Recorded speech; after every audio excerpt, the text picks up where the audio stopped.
नमस्कार. आजची मॉर्निंग झाली ह्या मोरे साहेबांबरोबर. हा बिचारा गावी येणार नव्हता, पण आम्ही सगळ्यांनी त्याला एवढं फोर्स केलं, की "आम्ही गावी आलोय, तू तर आलाच पाहिजे. तू कसा नाही आला?" बिचारा पटापट ट्रेन पकडून आला आणि आज सकाळ झाली आमच्या फणसाच्या भाजीबरोबर. कोणी कोणी गावी शाक खाल्ली आहे.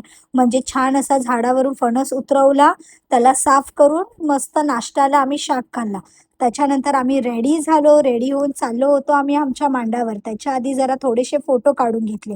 आणि इथे ह्या मुलींची तर मस्ती चालूच होती. फुलं काढून "मम्मा माझा फोटो काढ." त्याच्यानंतर हे सरांगे काय ह्यांच्याकडून सुटत नव्हतं. कंटिन्यू सरांगे, सरांगे चालू होतं. तिथून आम्ही आलो आमच्या मांडावर. मांडावर म्हणजे जिथे देव येऊन राहतात. मंदिरातून देव मांडावर येतात आणि आम्ही आलो होतो स्पेशली शिमग्यासाठी. म्हणजे स्पेशल तर होतं कारण की मनाली लग्न करून आलेली, मनालीची फॅमिली होती, माझी फॅमिली होती. त्याच्यामुळे आमचा ह्या वर्षीचा शिमगा आता खूपच स्पेशल होता.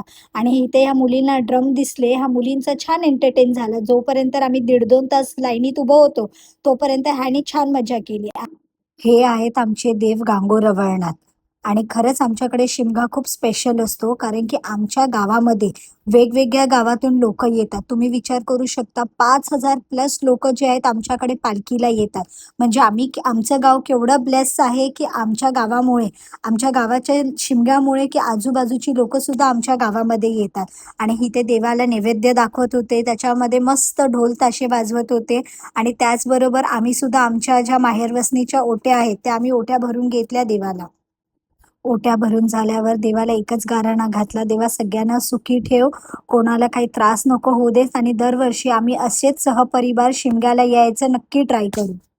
सो दुपारी जरा घरी येऊन आराम वगैरे केला. त्याच्यानंतर सौरभ बोलला, "चला काय घरी बसतायत, मी तुम्हाला नेतो एका स्पॉटवरती. छान स्पॉट आहे, चला पटापट रेडी व्हा." मग आम्ही सगळे पटापट रेडी झालो. थोडी मस्ती, मजाक गाडीमध्ये करत आम्ही निघालो त्या स्पॉटवर आणि हे दोघं तर फुल गप्पा-टप्पांमध्ये बिझी होते. आणि ही होती आमची पूर्ण थार गँग. बाकीची टीम जी आहे ती आमची पाठून येत होती. सौरभने आज आम्हाला आणलंय आमच्या इथे नापण्यामध्ये. नापणं म्हणून एक गाव आहे. त्याच्यामध्ये हा खूप मोठा धबधबा आहे आणि त्यांनी हा ग्लासचा ब्रिज बनवलाय. त्रिशवी तर इथे काय फॉक्स मामाला सोडत नव्हती, की मला माझा फॉक्स मामाच पाहिजे. आणि मी आणि अमर कसं पाठी राहणार. आम्ही पण आमचं थोडंसं फोटोशूट करून घेतला.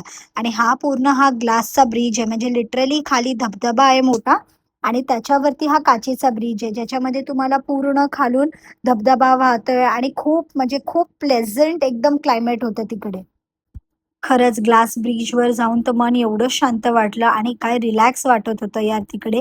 तिथून निघून आम्ही नाश्ता नाही करणार असं कसं शक्य आहे. पटापट नाश्ता केला. त्रिशवीनी मॅगी, आम्ही वडे, भजी काय काय